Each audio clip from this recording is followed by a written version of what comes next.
Good morning. Welcome to the First Congregational Church, where everyone's someone and Jesus is Lord. You know, it's awkward, I guess. 2 weeks ago, I stood on this stage and I said, I hate Facebook churches. And yet here we are, 2 weeks later, being a Facebook, or at least an online church. Some of you ask me, why is it that I hate Facebook churches? Well, it's because I don't think that the Facebook church can really do the things that a church is called to do. Church, the word in Greek simply means a people called together for a purpose. And those purposes are to worship God together, to love each other, and to make disciples of all nations. I think it's very difficult to do that online. And yet, here we are. You know, we have to remember that the reason that I was saying I hate Facebook churches is because I was confessing to you that I am resistant to change. Most religious people, as a matter of fact, are resistant to change when it comes to the things of God. It's very normal. Remember, when Jesus was on earth, the Pharisees hated him so much because they were resistant to change what they believed was their relationship to God. In the early church, we talked about in Acts just a couple of weeks ago that the earliest Christians were Jewish, and they were unhappy that God was going to begin to accept the Gentiles on equal basis with them. They were resistant to changing the way God was going to do things. And too often, we are also resistant to change. I wonder if God laughed at me 2 weeks ago when I stood up and said that I hated the Facebook church, since he knew what was going to be happening. Now, what can we do, though? How can we be the church in our Facebook era today? Well, one of the things that churches do and do well is to encourage one another, to comfort each other when things are going wrong, and that's something that we can definitely do together as a church, even if we are only meeting online. Around the world today, and in our church as well, there's a lot of fear, there's a lot of anxiety. There are people who are afraid of what's going on because of the virus, because of the economic situation that goes with that. And so we ought to be comforters, people who can help others to get through that fear, that anguish that they may be feeling because of what's happening today.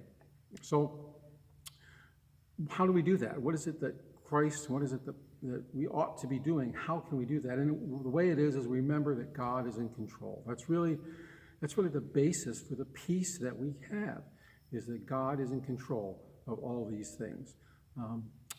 Let me give you a quick example from the scriptures. This is a letter to the Philippians. It was written by the Apostle Paul, and at the time he wrote it, he was in prison. And the letter to the Philippians is actually a thank you note. They had sent him some supplies for him while he was in prison, and they expressed their great concern for him. And of course, you would be concerned as well. If someone that you loved was in a prison, you didn't know their condition, they could be killed at any time.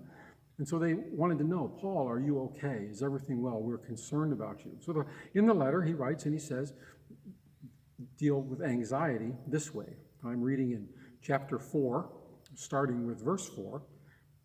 Rejoice in the Lord always. Again, I will say, rejoice. Let all men know your forbearance. The Lord is at hand. Have no anxiety about anything, but in everything, by prayer and supplication, with thanksgiving, let your requests be made known to God. And the peace of God, which passes all understanding, will keep your hearts and your minds in Christ Jesus. That's really the key to living relatively anxiety-free, is to keep our eyes on Jesus. Paul writes, the Lord is at hand. We have a great faith and a great trust that God is with us wherever we go, and that we can look to him and find the peace that we need. Rejoice, the Lord is at hand. Well, some people might say, well, wait a minute, bad things still happen. I mean, we can still be worried about bad things happening.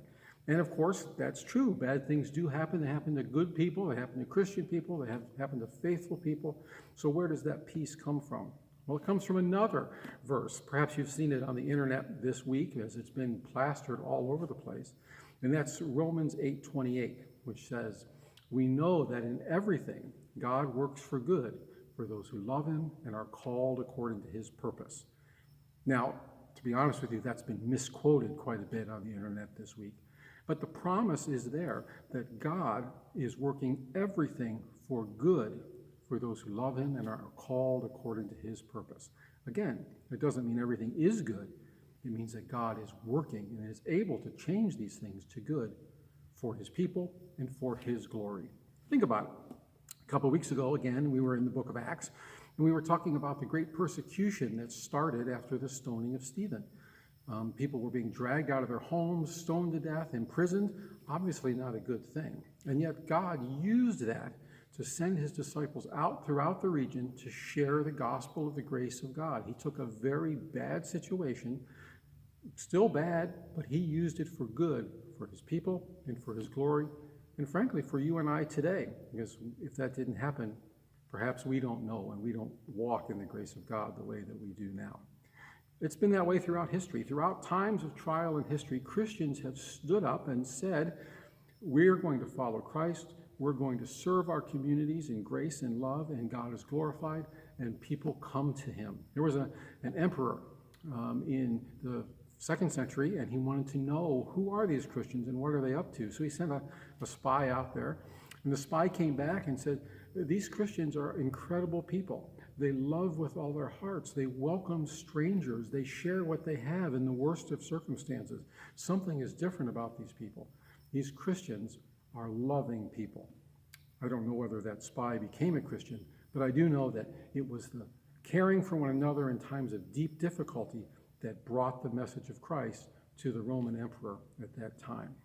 And it's been the same way throughout history. Later, the Black Death, the bubonic plague, it was Christians who stayed in the cities. They didn't flee, they stayed and they served the people who were left there, again, for the glory of God. It was a wonderful testimony to what God could do in their lives. And what about today? I mean, is God going to use the coronavirus, the pandemic that we have, is he going to use it for our good and for his glory? Well, he has promised to do that, and he is all powerful, he's all knowing, he's all good. So yes, I think we can depend on him to do that, to work for good in all things for those who love him and are ordained according to his purpose. Now, you have to notice there's a catch line on the back of that. You can't say that God is working good for everybody. You can't say everything that God does is good, but you can't say that everything that happens in the world is good. It says that God works good for those who love him and are called according to his purpose.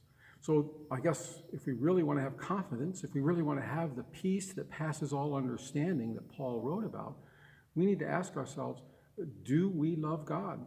Are we true followers of his? How do we know whether or not we love God? Well, Jesus, through the Apostle John, said, you are my followers. I'll know that you love me if you do my commands.